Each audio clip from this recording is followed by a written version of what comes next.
Welcome to Powerops. Today, we're diving into one of the most powerful features of Powerops Desktop, the Best Practices Analyzer.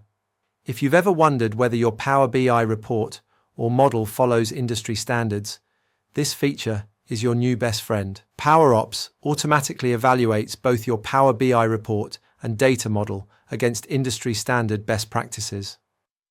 With just one click, it identifies areas that need improvement, whether it's performance issues, bad DAX expressions, or formatting inconsistencies.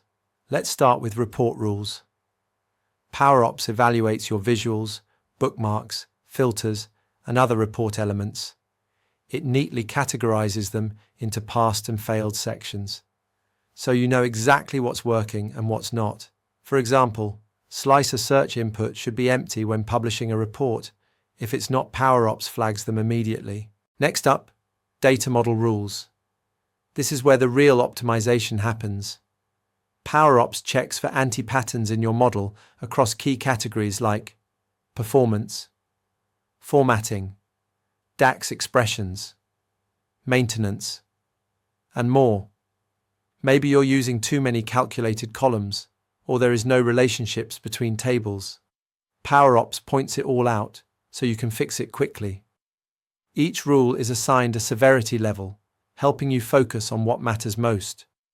Fix the high-impact issues first, like model bloat or bad DAX practices, and leave the minor tweaks for later. And if you're working in a team or have custom standards, no problem. You can add your own rules, edit existing ones, and even enable or disable them based on your project's needs. Why is this so important? Following best practices ensures that your reports are not only fast and reliable, but also easy to maintain, scalable, and user-friendly. If you want to stop guessing and start building better Power BI reports, Powerops is a must-have tool. Try it out and let Powerops guide you toward clean, optimized, and industry-standard Power BI development.